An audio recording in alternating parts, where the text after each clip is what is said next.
उन दिनों उत्तर प्रदेश की सड़कों पर बावरिया गैंग का खौफ था। यूपी के हर शहर, हर गांव की पुलिस इस गैंग को पकड़ने में जी जान से जुटी हुई थी। पुलिस महकमे की तरफ से बावरिया गैंग की हर वारदात को नाकाम करने की कोशिश की ही जा रही थी कि गोरखपुर के रुस्तम नगर इलाके में एक ऐसी वारदात को अंजाम दिया गया जिसकी दहशत से लखनऊ तक में हड़कंप मच गया।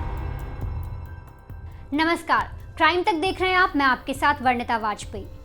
एक घर में एक ही परिवार की 7 लाशों को पड़े जिसने भी देखा उसके पैरों तले जमीन खिसक गई। उस घर में फर्श पर फैले खून ने हैवानियत के गंदे खेल की सारी कहानी बयां कर दी।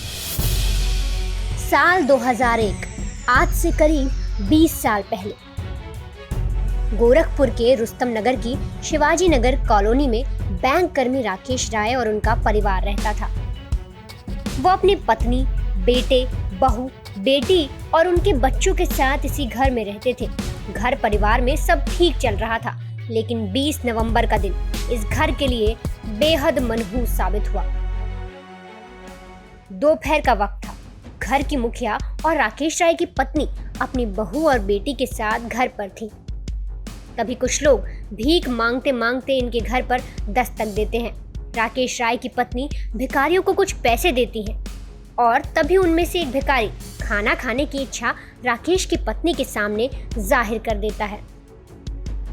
बस फिर क्या, राकेश की पत्नी उन बेचारे भूखे गरीबों को घर में बिठाकर खाना खिलाती हैं और कुछ देर बाद वो भिखारी घर से विदा लेकर चले जाते हैं।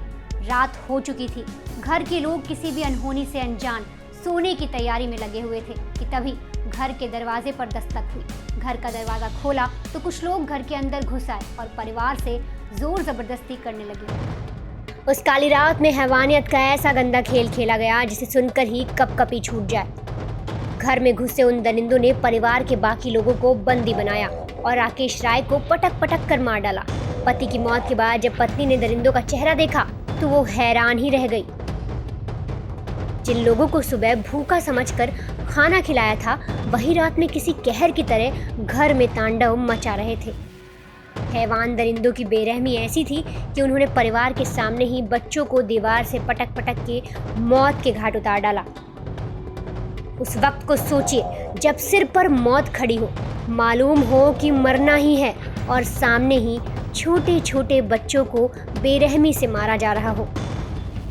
मौत देने वाले की ऐसी क्रूरता की कल्पना तक करने पर सिहरन पैदा हो जाती है और राकेश राय का परिवार उस वक्त इस खौफ से गुजर रहा था। घर में घुसे दरिंदों ने एक एक कर घर के 7 लोगों को मौत के घाट उतार डाला, लेकिन हत्यारे राकेश की बेटी को पहले से ही मरा समझकर छोड़कर चले गए। अगली सुबह जब छठ पर्व के लिए लोग अपने घरों से निकले और राकेश राय के घर का खुला दरवाजा देखा तो वो अंदर गए और अंदर का मंजर देखकर हर किसी के पैरों तले जमीन खिसक गई। घर के अंदर पड़ोसियों का जमावड़ा लग चुका था। घर पर खून पानी की तरह बह रहा था और इन सब के बीच एक कोने पर राकेश की बेटी पड़ी थी। सिर से खून बह रहा था, सांसें उखड़ी उखड़ी चल रही थी, लेकिन किसी की हिम्मत नहीं थी कि वो उसके पास तक जा सके। हैवानियत से भरा ये मंजर देखते ही पुलिस को इत्तला की गई और पुलिस ने मौके पर पहुंचकर राकेश की बेटी को अस्पताल में भर्ती कराया। सिर पर चोट आने की वजह से होश आने में भी उसे लंबा समय लगा, लेकिन जब वो होश में आई तो उसने इस खौफनाक वारदात का हर हिस्सा पुलिस को बताया। पुलिस ने हर पैंतरा आजमाया और आस पड़ोस से खबर निकालने की कोशिश की, लेकिन जांच पड़ताल में बस यही सामने आया कि बदमाश वारदात के लिए जगह चिन्हित करने दोपहर में राकेश के घर भीख मांगने के बहाने गए थे और उन्हीं लोगों ने रात में घिनौनी वारदात को अंजाम दिया। पुलिस ने जांच पड़ताल को और तेज किया तो बावरिया गैंग का नाम सामने आया और इस केस में पहली बार बावरिया गैंग के सदस्यों को सलाखों के पीछे पहुंचाया गया। राकेश राय के परिवार का कत्लेआम करने वाले बावरिया गैंग के खिलाफ लोगों में ऐसा खौफ पैदा हुआ कि तभी हर साल जिले में बावरिया गैंग के बारे में अलर्ट जारी किया जाता है। अगर पुलिस रिकॉर्ड की माने तो उनके अनुसार इस गैंग के सदस्य दीपावली की पूजा कर वारदातों को अंजाम देते हैं। इस गैंग के लोग जब वारदात करने निकलते हैं तो रास्ते में किसी बिल्ली के आ जाने से अपना रास्ता बदल देते हैं। इसके अलावा ये कई तरह के टोटके भी अपनाते हैं। साथ ही बलि चढ़ाने के नाम पर ये कत्ल जैसे संगीन अपराध को करने से भी नहीं चूकते।